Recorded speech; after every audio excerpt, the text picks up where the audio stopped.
ça faisait quelques semaines parce que Ouais. j'étais à l'avant-première quand même. Ouais, ouais, bien sûr, ouais. Et tu avais assisté au... Ouais, tu étais dans la salle, parce que c'est pas toujours évident qu'on... Non, non, c'est vrai, mais de toute Mais ouais, façon, à chaque fois que je regarde ce film, je suis toujours très ému parce que je trouve que le film est plutôt réussi. C'est pas le mien, donc je peux le dire sans être pompeux, mais je trouve que le film est plutôt réussi et ça me replonge vraiment dans ce projet qui était vraiment intense et que ce soit revivre Kaboul parce que c'est vraiment une ville que j'aime beaucoup, mais revivre aussi les ambiances, revoir les gens avec qui on a vécu des moments très très forts. Bah forcément c'est assez mm, touchant à chaque fois. Ouais. mm. Ouais, parce que c'est quand même une tragédie. Alors, tout film hein, est une aventure, tout spectacle est une aventure, mais là, c'est quand même une aventure assez particulière, l'histoire de ce film. Cette porosité entre la vie réelle, entre le cinéma, entre le projet. Donc, le tout début, c'est quand même une rencontre. Comme beaucoup de beaux projets, en général, ça commence par des rencontres humaines. Et c'est ta rencontre avec Louis Meunier. Donc, est-ce que tu peux nous dire voilà, quelques mots sur le tout début, la genèse du projet? Alors effectivement, donc le projet pour faire schématique, synthétique, donc c'est un triple projet. Donc le premier projet, c'était la rénovation effectivement du cinéma Arioub pour en faire un centre culturel, un vrai centre culturel, parce que ça manquait vraiment à Kaboul. Il y en avait un à l'Institut français, mais l'offre culturelle était vraiment, vraiment limitée. Ça, c'était le premier projet. Deuxième projet, c'était de tourner cette fiction, et il y avait un troisième projet documentaire. Et donc Louis Meunier, le réalisateur, a vécu 10 ans en Afghanistan à partir de 2003, il me semble. Et moi, j'étais à la base reporter, un grand reporter. Je suis allé en Afghanistan en 2007 pour être correspondant sur place pour différentes télés. Et il s'avère que bah, je cherchais quelque part pour vivre et on s'est retrouvé colocataire. Et ça s'était très bien passé. Il avait monté une boîte de production audiovisuelle, donc je l'aidais un peu. Et puis le soir, on s'amusait bien, on faisait des courts-métrages. Bref, on avait compris qu'on s'appréciait, qu'on savait travailler ensemble. Et notamment dans un contexte assez compliqué qu'est l'Afghanistan, qu'est Kaboul. Mais on a su qu'on pouvait survivre ensemble comme ça. Et donc, quand il a plus tard, bon, il est resté 10 ans en Afghanistan et à un moment, il a voulu quand même tourner la page. Il voulait finir avec un projet sur la culture hein, et notamment sur ce centre culturel qu'il a monté avec des amis afghans. Et et du coup, il avait besoin de quelqu'un qui pouvait travailler l'image, donc faire des images. Les images documentaires que l'on voit dans la Ouais, fiction, c'est les tiennes, ce hein, sont c'est ce les que je miennes. disais. Voilà. Il y a même des images d'archives un peu plus actu qui sont de l'époque où j'étais des reporters sur place. Et il avait besoin de quelqu'un qui connaissait un peu Kaboul. Il avait besoin de quelqu'un qui était un peu multicasquette et en fait, je sais plus comment je suis présenté, responsable de tournage, un truc comme ça, Oui, mais chargé du tournage, je chargé, ouais, crois. ça veut C'était rien dire le. en fait. Oui, voilà, je me suis dit, mais bon, c'est. Mais en fait, j'étais vraiment un homme à Ouais, tout oui, faire. Donc, ouais, ouais. je faisais les images de documentaires. Et on avait vraiment eu beaucoup de problèmes. J'étais ingénieur son à un moment quand l'ingé son nous a lâchés. J'ai travaillé sur les décors, j'ai travaillé sur certains dialogues. Le soir, parfois, je J'ai un faisais la peu pensé cuisine. ça de manière instinctive, parce que je me suis dit sur un tournage comme ça, déjà, voilà, je pense que sans toi, enfin, sans ta connaissance du pays sur un film comme ça et ce que tu viens d'expliquer, ça me paraît compliqué de pouvoir faire un film. Et puis on se doute dans ce projet que quelque part tout était un peu aussi poreux entre les gens, entre les postes de tournage, voilà, tout le monde met la main à la pâte quoi Voilà, sur un il projet comme fallait, ça. tout le monde devait être très adaptable. Bon, il y avait deux personnes de l'équipe française, donc venues de France, qui avaient plutôt l'habitude des films cadrés en France avec des productions normales. Donc eux, forcément, c'est Antoine notamment qui a fait les belles images du film. Donc c'est avant tout ce qu'on lui demandait. Mais il avait quand même besoin de certaines personnes vraiment adaptables qui pouvaient faire beaucoup de choses différentes, et notamment les images documentaires, les images. Bon, vous avez peut-être remarqué, mais il y a pas mal d'images dans ce film qui sont un peu tournées en mode guérilla, parce que, parce que les figurants, ce sont des vrais gens. Nasser, le projectionniste, c'est vraiment le projectionniste. Les pompiers, c'est des vrais pompiers. Enfin, et quand on est dans le marché, quand on est un peu partout en ville, il fallait voler toutes ces images parce que c'est très compliqué de faire un film à Kaboul, et du coup on a fait comme on pouvait, et c'était comme ça qu'on a fait. Ouais. D'ailleurs, je trouve que, alors, tu parles du personnage de, et puis après, on va vous donner aussi, bien sûr, la parole, mais du personnage de Nasser, moi, j'ai été, alors, c'est un vrai comédien. Non, mais Il a vu beaucoup de films, donc. Alors, non, mais le personnage est complètement fictionnel. C'est sa vraie vie. C'est vraiment, hein, tout c'est est sa vrai. vie, c'est lui. Ouais, voilà. Tout, l'histoire des pellicules, magnifique. Cette hymne au cinéma, là aussi, on en parlera tout le long du film, qui cache et on a vraiment l'impression que, c'est un personnage de roman. C'est un personnage de. C'est un. Il a traversé une toutes les dimension. époques de l'Afghanistan. Et à travers sa vie, sa vie, c'est vraiment le prisme de la culture en Afghanistan et toutes les tragédies qui ont suivi les différentes guerres civiles, les talibans, etc. Et donc lui, oui, lui, il a tenu bon tout le long. Il est toujours dans son cinéma. Bon, il n'est pas ouvert, mais il veille dessus.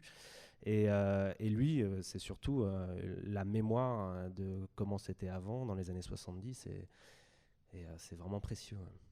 Et voilà, et une présence à l'écran, moi, qui m'a assez impressionnée. Je trouve qu'il a et alors on pense aussi, puis après j'ouvre, bien sûr, vous aurez sûrement plein de choses à dire sur forcément Cinéma Paradiso. Voilà, mais il y a des tas de références quand même. C'est pour ça que je présentais au début. Il y a beaucoup de choses à dire sur ce film, mais pour moi c'est un merveilleux hymne au cinéma. Voilà, c'est quasiment un film aussi sur le cinéma.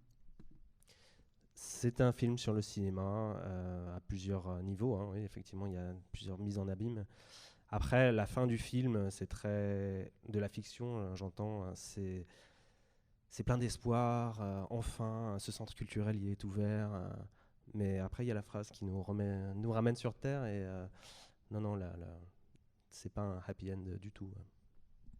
Alors, il y a des micros qui vont circuler. Est-ce qu'il y a une question, une impression, une envie de partager avec nous Nicolas est là pour ça. Sinon, on continue tous les deux, il n'y a pas de problème. Alors, attendez, voilà, on va vous... voilà. Bonjour, Abel, merci. Formidable. Merci. Non, je voulais simplement savoir s'il y avait des petits endroits où les artistes peuvent encore malheureusement se produire là-bas et se voir. Et est-ce que en Afghanistan, ils ont pu voir ce film? Alors, en Afghanistan, ils ont pu voir ce film parce qu'on a envoyé des DVD. Est-ce qu'il y a des endroits pour les artistes? Pas vraiment, non. Non. Donc, à l'époque, comme je racontais rapidement, à l'époque, il y avait un centre culturel français. C'était un peu le seul centre culturel où il y avait de quoi projeter des films, de quoi faire des pièces de théâtre, des expos, des concerts. Et c'était le seul lieu. Par contre, c'était vraiment bunkerisé, donc il y avait vraiment de la sécurité pour qu'on puisse y aller et profiter de cette culture. La petite phrase à la fin qui raconte que des membres de l'équipe ont été blessés lors d'un attentat, eh bien c'était à l'Institut français, le Centre culturel français. Il y avait une pièce de théâtre qui dénonçait les attentats suicides, et quelqu'un a réussi à passer la sécurité et s'est fait sauter dans la salle où il y avait cette pièce. Donc en fait c'était un peu ça le mot de la fin pour ce projet, c'est que si même au Centre culturel français, on ne peut pas être en sécurité, et ben jamais de la vie au cinéma Arioub, ça sera possible. Et personne n'a envie de risquer sa vie pour aller voir une expo photo. C'est bien triste, c'est dommage. On a le luxe ici de ne pas se poser cette question. Et tout le monde va se dire, mais évidemment, il faut se battre pour ça, mais est-ce qu'on est prêt à risquer sa vie pour aller voir un film ou une pièce de théâtre? Je ne suis pas sûr. Alors, micro, Abel, il y a devant. C'est pour que tout le monde entende. Alors, en fait, oui, voilà, le VO. Voilà, que tout le monde vous entende. Merci. En fait, je me pose la question parce qu'il y a eu des élections, la dernière fois j'ai entendu, en 2009. Et je ne sais pas si mais j'entends plus rien sur l'Afghanistan. Comment c'est la situation aujourd'hui? Ils parlent un peu dans les films que quand les Russes ont quitté la région, ils ont été aidés par les États-Unis, la Chine aussi, bon, qui a créé une pagaille pas possible, qui a permis les talibans de venir. Et aujourd'hui, c'est quoi exactement? Comment est-ce que vous pouvez nous renseigner? Si vous voulez un résumé de la situation, on en a Voilà, pour non, quelques juste heures. aujourd'hui. Mais rapidement, donc les élections, non, les dernières élections, c'était pas en 2009, c'était plutôt en 2014, parce que justement, c'est aussi on avait une fenêtre très très étroite pour tourner ce film, parce qu'il y avait l'élection présidentielle en 2014, donc on l'a tourné en 2014, et on savait pas, comme il le raconte dans le film d'ailleurs, qui va arriver au pouvoir. Est-ce que c'est des extrémistes? C'est ce qui était complètement plausible, parce que quand on est dans un pays où l'insécurité règne, on va plutôt se rabattre sur ceux qui ont une discipline plus stricte, disons. Et donc il y avait vraiment cette possibilité que ce soit les extrémistes qui passent, et du coup dans ce cas-là, la culture, on pouvait faire un trait dessus. Donc l'idée c'était de créer ce centre culturel, tout le monde était d'accord pour le créer, pour que ça soit existant au moment de l'élection, et du coup c'est plus compliqué de démonter quelque chose de monté plutôt que d'interdire. Donc il fallait vraiment faire ça à ce moment-là. Il s'avère que c'était un certain Ashraf Ghani qui a été élu, qui était plutôt modéré. Mais bon, la situation s'est jamais améliorée. Et aujourd'hui, donc les États-Unis qui se désengagent de tout ce qui est un peu international de nos jours, a pour mission aujourd'hui de quitter l'Afghanistan très bientôt. Et donc pour éviter de partir la queue trop entre les jambes, il négocie directement avec les talibans. Donc voilà, donc c'est un gros aveu d'échec. S'ils négocient avec les talibans, c'est qu'ils vont sortir du pays sur certaines conditions des talibans. Ce ne sont pas les gens les plus ouverts sur la culture au monde, donc l'avenir n'est pas rose du tout pour ce pays. Les élections, qui c'est qui vote? Enfin, les c'est Afghans. Un peu naïf ma question. Les Afghans, les Afghanes. Les femmes ne votent pas. Si, elles votent, Ah, elles votent, bien sûr. On voit une image à un moment. Ah oui, j'ai pas fait attention. Ouais. Oui, ça m'a semblé même. Voilà. Si, les qui femmes. m'a surpris, les moi, femmes, la elles première votent. fois que j'ai vu le Moi aussi, film, effectivement, Ouais. Il faut savoir On qu'après voit la une femme chute, qui- après la chute des talibans, donc en 2001, il y a eu des milliards et des milliards de dollars qui ont été déversés dans ce pays pour le ramener au présent, parce que c'était un pays qui était au Moyen-Âge avec les talibans. Et du coup, il fallait un peu reconstruire une société avec les principes d'égalité que l'on connaît dans nos pays occidentaux, mais qui connaissaient également à leur âge d'or dans les années 70. Et il fallait ramener ce pays à ce niveau de développement, d'égalité, etc. Du coup, oui, les femmes votaient. L'intérêt des États-Unis dans cette région, c'est lequel? Alors, je vous rappelle juste que les États-Unis sont arrivés en Afghanistan en 2001. C'est l'année de l'attaque sur les tours jumelles de New York. Voilà. Et en fait, parce que l'attaque était partie d'Afghanistan, c'est les talibans qui avaient laissé Oussama Ben Laden et Al-Qaïda s'implanter sur place. Ils ont lancé les attaques sur les États-Unis, et les talibans ont refusé de les donner aux Américains. Du coup, les Américains sont allés avant tout renverser le régime des talibans pour qu'il n'y ait plus d'attaques terroristes sur les Américains à partir du sol afghan. Après, c'est un pays, je pense que vous ne connaissez pas trop l'histoire, mais c'est un pays vraiment géopolitiquement, c'est un nœud géopolitique. Ça a toujours été un nœud géopolitique. On ne le sait pas, mais il y a la frontière. L'Afghanistan a une frontière commune avec la Chine, avec l'Inde. Je ne sais pas si vous avez vu dans la foule. En fait, moi, je passe pour un Afghan. Un Japonais va passer pour un Afghan. En fait, il y a le monde entier sur place. C'est au croisement de toutes les cultures. Et du coup, ça reste un pays assez stratégique parce que c'est au croisement de toutes les cultures. C'est un pays très riche en minéraux, quoi, enfin, genre en cuivre ou en pierres précieuses. C'est un pays, voilà. c'est un pays avec énormément de potentiel, mais qui attise beaucoup de convoitises et qui n'a jamais été un pays unitaire, disons. Ça n'a jamais été vraiment un État-nation. Voilà, peut-être pas rentrer dans trop de détails non plus. Oui. Oui, à propos des votes tout à l'heure qui étaient évoqués à propos des femmes afghanes, le problème, est-ce que les femmes, justement, ont la possibilité vraiment de voter telles qu'elles le ressentent, puisqu'il y a les maris, il y a les frères, il y a les enfants aînés. Très bonne remarque. Effectivement, les femmes qui votent sont celles qui sont déjà dans des foyers, disons, plutôt ouverts. Et effectivement, il y en a beaucoup qui ne peuvent pas sortir de chez elles, par exemple. Donc, et donc elles voteront pas, non. Donc la situation n'a pas changé. Ah si, quand même, parce que avant les femmes sous les talibans, elles n'avaient pas le droit légalement de faire les choses. Aujourd'hui, légalement, elles le peuvent. Mais après, il y a la pression culturelle. Avant, il y avait la pression de l'État des talibans, entre guillemets. Mais aujourd'hui, il y a encore une pression sociale. Ouais. Qu'on voit très bien dans le film avec le personnage du frère et cette impression. Alors moi, le film a donné cette impression forte parce qu'il y a aussi beaucoup d'éclairage sur la tradition, la modernité, la transmission. C'est très présent dans le film aussi. Et cette impression d'avoir sauté presque une génération, on voit ce recul puisque là, il y a cette période de Bollywood qui représente la période d'or.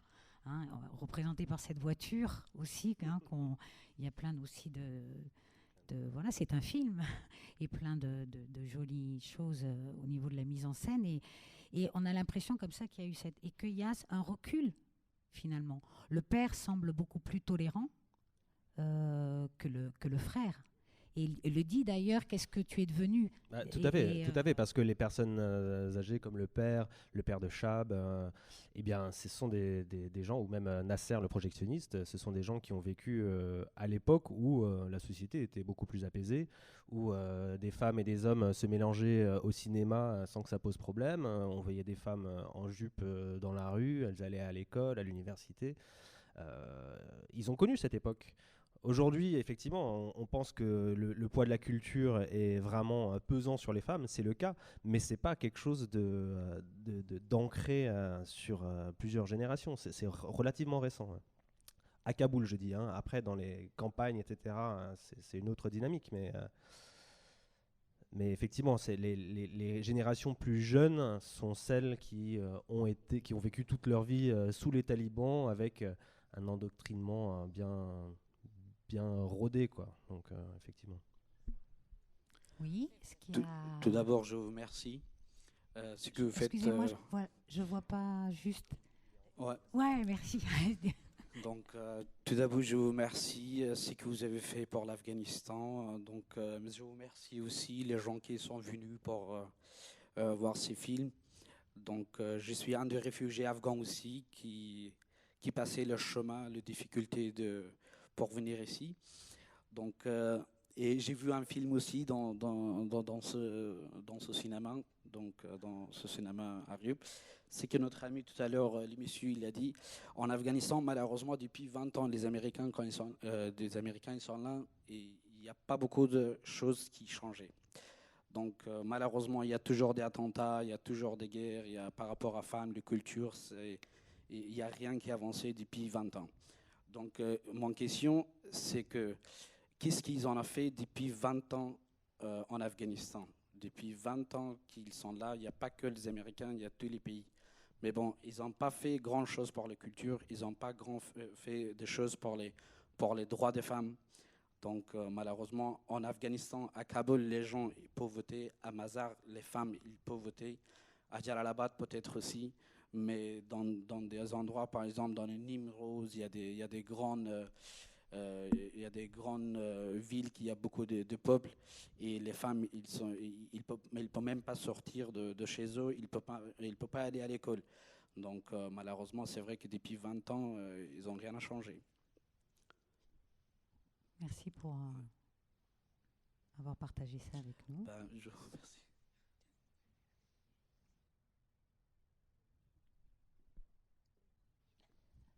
Oui, simplement, je me posais des questions à propos de la couleur blanche dans ce film. Je veux dire, dès le début, les rues en déconstruction sont blanchâtres. La poussière, quand il nettoie le cinéma, ça envahit tout.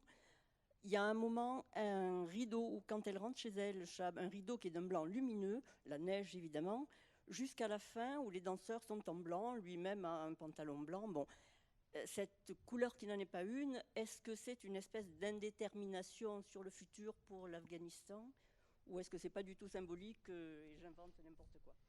Alors, tu peux beaucoup alors plus moi, répondre, ouais, peut-être ou peut-être pas, parce non, que je ne c'est bah, peut-être Louis, s'il oui, était c'est là. plutôt Louis, le réalisateur, mais, qui réaliserait, qui répondrait sur ses intentions. Fondamentalement, je ne pense pas que c'était pas explicite, en tout cas dans Ouais. l'équipe. Il faut savoir que cette poussière, en fait, elle va partout. Donc tant qu'il n'a pas plu, Kaboul, c'est une ville monochrome, hein, et c'est dès qu'il pleut qu'on se rend compte. En fait, il y a des arbres partout, mais on s'en rend pas compte avant parce que tout est couvert de cette fine poussière. Donc non, je ne pense pas que ça fasse vraiment partie de ses intentions de réalisateur, mais je me trompe peut-être, ou alors c'était inconscient. Mais en tout cas, c'est les manières dont nous, spectateurs, on s'approprie aussi ces images. Et c'est c'est ça le cinéma aussi.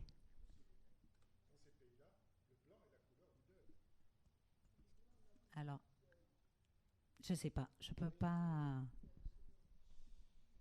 Moi, je voulais poser une question un peu anecdotique, pas forcément anecdotique, mais quand ils sont à la recherche d'un lieu pour créer, on voit l'immensité des destructions. Ça m'a surpris. Et deuxième question qui n'a pas à voir avec ça. On avait vu un film iranien et on avait vu qu'il y avait une espèce de culture underground dans des garages, etc., pour les jeunes et tout. Est-ce que ça existe quand même aujourd'hui à Kaboul, par exemple? Les chats persans, tu penses, ouais. Alors oui, je vais commencer par la première question sur la destruction de la ville. Eh bien oui, c'était extrêmement détruit. Et encore, là en 2014, ça a été beaucoup plus reconstruit par rapport à quand je suis allé en 2007. Et je me souviens, en 2007, j'étais vraiment frappé en se baladant dans les rues. Il y avait des poteaux téléphoniques, on aurait dit des gruyères, enfin c'est plutôt de l'emmental parce que le gruyère, il n'y a pas de trou, mais vous avez compris, il y avait des trous partout. Et en voyant ça, on se dit, mais il y avait une pluie de balles, de roquettes, etc. Et effectivement, il faut garder à l'esprit que c'était une guerre civile, c'est les stigmates de la guerre civile. La guerre civile a duré 10 ans. Et il y avait des combats quasi quotidiens pendant 10 ans, très bien fournis en armes. Et en fait, la destruction était incroyable. Et la Syrie d'aujourd'hui, enfin de demain, c'est l'Afghanistan d'aujourd'hui. Hein. C'est le même niveau de destruction. Ouais.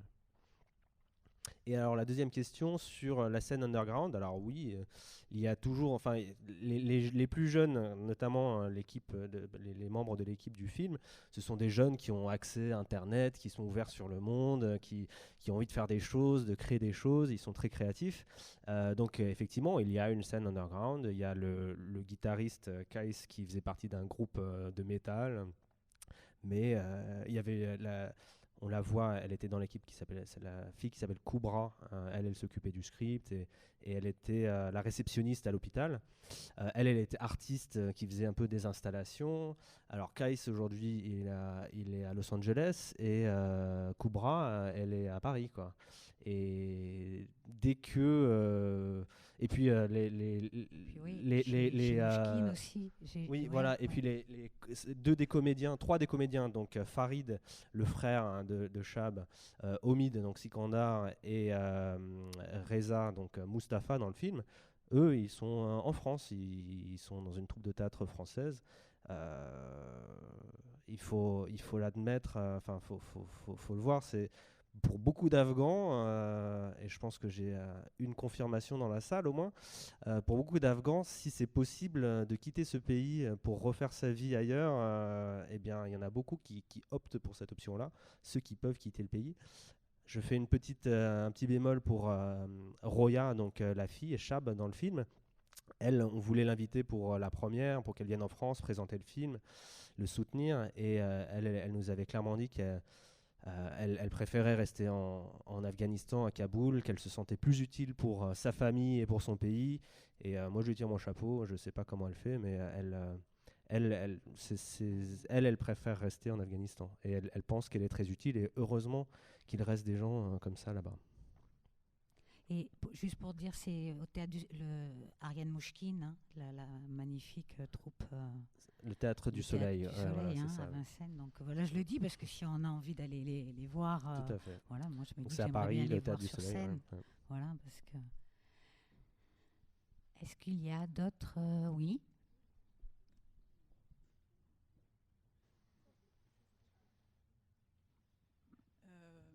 Moi, je voulais savoir, par rapport au réalisateur de Nothing Wood, vous voyez de qui je veux parler. Vous avez entendu parler de ce cinéaste afghan? Oui. Le cinéaste dans le film ou le cinéaste qui a fait le film? Non, c'est le cinéaste dans le film. Les deux, parce que c'est quelqu'un de très connu. Enfin, nous, on a vu un film sur lui, film documentaire. Il est venu à Cannes aussi, je crois. Et en fait, je me disais, lui, il est très connu. Dans quelle mesure il pourrait aider un cinéma comme celui qu'on a vu dans... parce qu'apparemment, il connaît tout le monde. Enfin, il a sa forme de cinéma à lui, mais il y arrive quand même. Oui, mais sauf qu'aujourd'hui, l'écrasante majorité des films sont vus chez les gens par DVD parce que la technologie s'est démocratisée et il y a moins de risques. Et donc aujourd'hui, dans l'état actuel de la sécurité à Kaboul, en tout cas, moi je connais plutôt Kaboul, je connais pas trop les autres villes. Aujourd'hui, personne n'a envie d'investir pour créer un centre culturel. Nous, pendant qu'on y était, on avait fédéré beaucoup d'acteurs culturels locaux. Tout le monde était d'accord que c'était une bonne idée, qu'il fallait le faire, que c'était même essentiel, mais tout le monde voulait aussi attendre les résultats de l'élection présidentielle, ce qui est normal. Et on a attendu, et après il y a eu l'attentat, et après c'était plus possible. Donc, est-ce qu'il y a une autre... Alors, moi j'avais quelque chose du coup à dire aussi, et tu me diras, puisque toi tu es proche du réalisateur, mais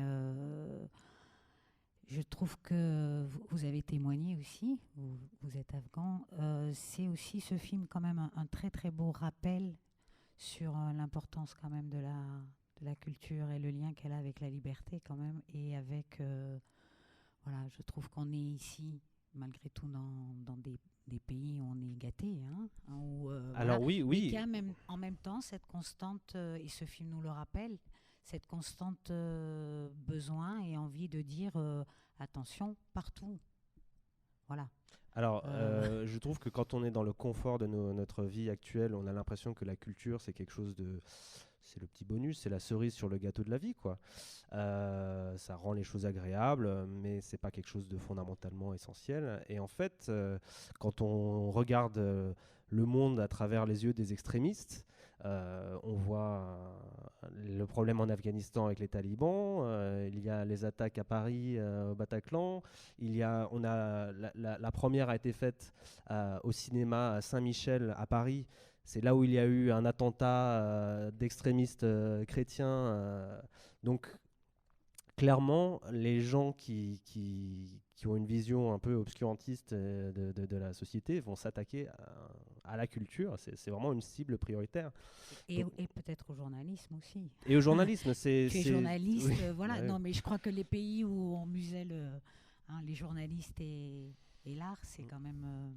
c'est la liberté, c'est la liberté intellectuelle. Hein, et pour avoir un regard juste sur le monde, il faut être bien informé. Donc si on veut déformer le monde dans la tête des gens, faut s'attaquer aux journalistes. Si on veut pas que les gens aient de nouvelles idées et veuillent changer les choses, on s'attaque aux artistes parce que eux, leur but c'est d'ouvrir le champ des possibles par la culture et par l'art. Donc effectivement, les gens qui veulent une société très cadrée et un monde très cadré selon leurs règles à eux, ils vont s'attaquer à ceux qui sont plutôt ouverts.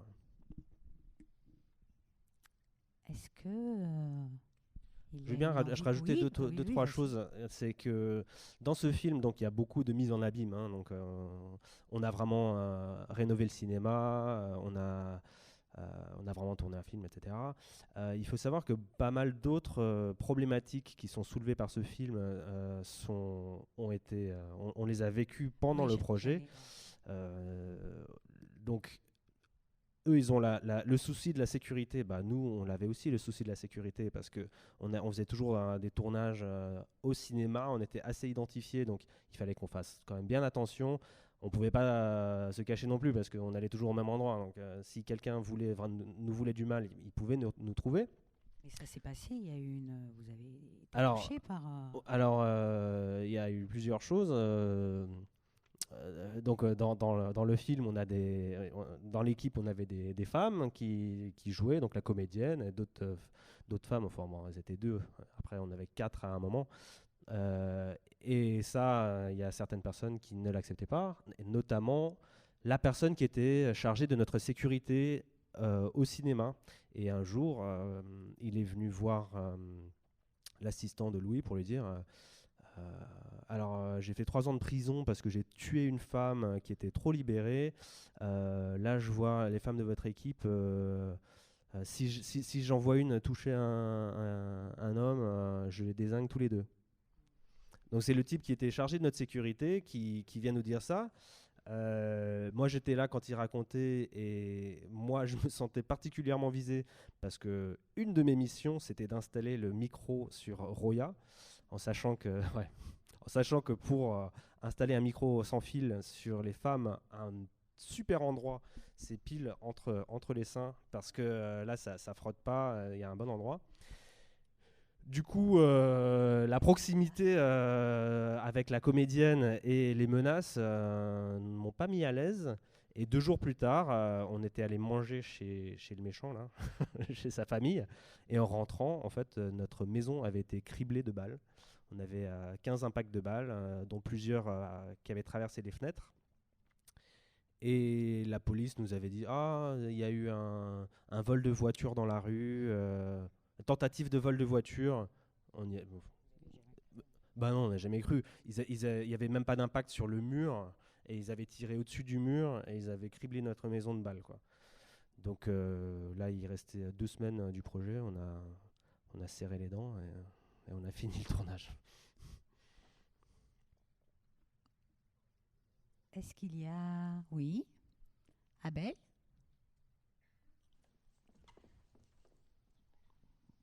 Je ne me rappelle plus le nom du chanteur, je crois. Il y a des références à l'ancien Ahmad temps. Zahir, ouais. Voilà. Et il y a aussi un film, non? Un extrait de film qu'on voit, ou de danse, je ne sais pas trop. Non. Alors, ouais, c'est vrai qu'il y a cette coccinelle orange. Alors, donc, Ahmad Zahir, donc, qui était un chanteur très populaire, tu peux me corriger si je dis des conneries, qui était très populaire dans les années 70, 80, même après. Et bien lui, il avait une coccinelle orange. Et vu que dans le film, Sikandar, c'est un grand fan, il a la même coccinelle. Et la musique, le poster au cinéma Arioub, il était là d'origine, hein, il avait vraiment fait un concert dans cette salle. Le film qui est projeté, c'était un peu un hasard qu'on ait trouvé ça, mais c'est pas un film, ça c'est un film de Bollywood, mais il s'avère qu'il y avait la même coccinelle orange dedans. Et à un moment, donc, je me baladais tout seul en plus dans les rues, et il y avait un garage qui était ouvert, et j'ai vu une coccinelle orange, mais avec avec du tuning à fond, donc avec des grosses roues, avec une grosse aile derrière, et on s'était organisé pour faire un tournage, parce qu'il a perdu sa voiture dans l'accident, hein, Sikandar. Du coup, on s'est dit qu'on allait le filmer comme si, genre, un petit clin d'œil à la fin. Bon, c'est pas resté au montage, mais on s'était dit il allait se racheter une voiture, la même, mais en plus tunée, quoi.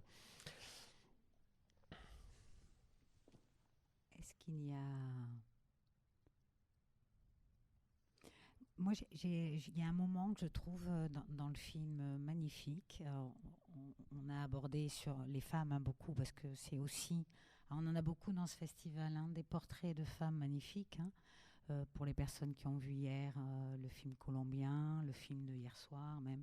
Ces femmes sont très très mises à l'honneur, je trouve, depuis quelque temps au cinéma. En tout cas, je trouve qu'il y a de plus en plus de beaux rôles et de beaux portraits de femmes. Ça, c'est assez surprenant. Et, enfin, et voilà, et ça arrive, les beaux rôles forts et les films qui sont autour. Alors là, c'est une équipe, mais malgré tout, elle est centrale dans le film. Ah, mais, et puis un peu presque comme le projectionniste, Roya, elle joue son propre rôle. Donc là, on n'est pas du tout en train de forcer le trait. C'est bien pour ça qu'elle a décidé de rester là-bas. C'est vraiment un personnage. Elle vit seule à Kaboul. Elle était mariée. Elle a réussi à s'extirper de son mariage. J'ai pas eu tous les détails, mais ça, c'est quelque chose de très rare et très dangereux entre guillemets. Donc elle, c'est vraiment une battante et moi je lui tire mon chapeau et donc c'était disons pour ce projet-là. C'était assez facile de la montrer sous cet angle-là, vu que c'était son angle naturel. Et il y a cette jolie scène de transmission avec elle et la petite fille. Il y a ce petit moment comme ça où elle lui dit « Est-ce qu'avec les garçons ?» Je trouve que c'est un très très bon moment du film qui raconte, voilà, un petit peu suspendu. Il y a beaucoup de moments suspendus comme ça qui, par des petites choses, tout d'un coup on voit cette transmission. Est-ce que je crois qu'elle lui dit, est-ce que tu t'es encore en, voilà, et est-ce que tu te laisses pas faire. Et là aussi la transmission est générationnelle et bah oui, les femmes n'ont pas la vie facile en Afghanistan. C'est vraiment un combat de longue haleine qu'elles mènent, celles qui peuvent, celles qui ont une éducation, celles qui ont une ouverture et celles qui n'ont pas une pression trop importante. Mais effectivement, ça va prendre du temps, quelques générations. Et juste une question sur le cercueil qu'on voit. Alors, voilà, où au moment où on comprend. Alors je me souviens plus de son nom à la femme qui est dans le cercueil. Donc ce sont des vraies images de tournées, des images d'actualité. C'est une femme qui a été assassinée devant la mosquée d'ailleurs, avec les oiseaux, là, avec les pigeons. La belle mosquée là, jaune et bleue là, avec le toit bleu. Il y avait une espèce de charlatan qui était installé devant et elle l'avait dénoncé en disant tu détournes le Coran pour vendre tes babioles ou un truc comme ça. Et en fait, lui, il s'est senti un peu attaqué et alors je me souviens plus trop de l'histoire de comment elle avait tourné les choses, mais elle a été lynchée en public devant tout le monde. Il y avait des gens qui ont filmé l'attaque, il y avait des policiers qui étaient juste à côté, qui n'avaient rien fait et tout avait été bien filmé. Et du coup, il y a eu une insurrection presque des femmes en disant mais si on arrive à lyncher une femme, qu'importe les raisons, mais devant des policiers, que ça soit filmé et que ça soit accepté par la société, il y a un vrai problème. Et du coup, ça avait vraiment quand même remué un peu la société, en tout cas à Kaboul. Et donc on voit toutes ces femmes en train de porter son cercueil.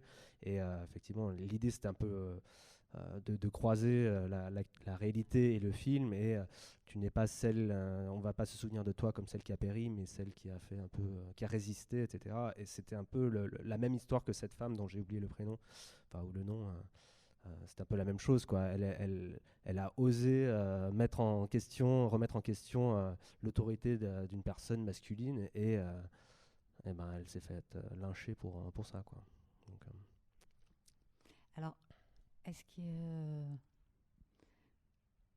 moi, je voudrais savoir justement, alors après un film comme ça, peut-être tu sais toi les projets, est-ce que tu sais les projets de Louis Meunier et les tiens aussi, et voilà, et comment on sort d'une aventure à la fois cinéma et humaine, voilà, aussi forte, singulière et sur la longueur aussi, parce que 5 ans quand même, hein. Je disais au début de la séance, entre toutes ces étapes que tu as rencontrées, 3 projets, et puis qui se sont faits quand même sur une longueur, donc c'est une tranche de vie quand même. Ah, c'est une grosse tranche de vie et pas et vraiment vraiment intense, hein. Le tournage était compliqué jusqu'au dernier jour. On ne savait même pas si on allait avoir les dernières images du film. Il y avait ces menaces. C'était en janvier, février et mars 2014, donc il faisait -20, il n'y avait pas de double vitrage là-bas, donc il fallait faire bouillir l'huile d'olive pour pouvoir s'en servir. Enfin, c'était des conditions vraiment, vraiment, vraiment dures, avec les problèmes administratifs. Donc on était parti à 5 et il y en a un qui est parti dès le premier jour de tournage parce qu'il avait craqué, parce que on pouvait pas récupérer notre matériel, ils avaient bloqué notre matériel pour avoir des backshish, etc. Donc c'était vraiment pesant du début à la fin. On a finalement réussi à avoir nos dernières images. D'ailleurs, je vous invite à regarder le making-of. Oui. Et donc, quand on rentre de ça, eh bien, Louis devait monter le film et le documentaire. En fait, il voulait faire les deux en même temps. J'ai tourné la page à ce moment-là en rentrant de Kaboul parce que moi, je devais travailler pour France 24 notamment. Je devais aller sur d'autres missions. Et donc, pendant un an, enfin même pas 6 mois, il a monté le documentaire. Après, il a fallu plus d'1 an pour monter la fiction. Il y avait vraiment beaucoup de versions différentes. Donc moi, je lui ai donné mon avis à pas mal de versions. Aussi le montage, donc. Oui, un petit peu. Non, mais ouais. juste mon avis. Je n'ai pas monté son film. Mais puis qui est important sur un film comme ça, je pense que le film s'est fait aussi au montage. Aussi. Oui. Mais oui, mais surtout que quand on tourne des images volées comme ça, on essaye de tourner un maximum et on essaye de récupérer un maximum d'images. Et effectivement, pour corriger un peu les faiblesses de l'organisation, de la logistique et même de la réalisation, il faut pas se le cacher, c'est son premier film, etc.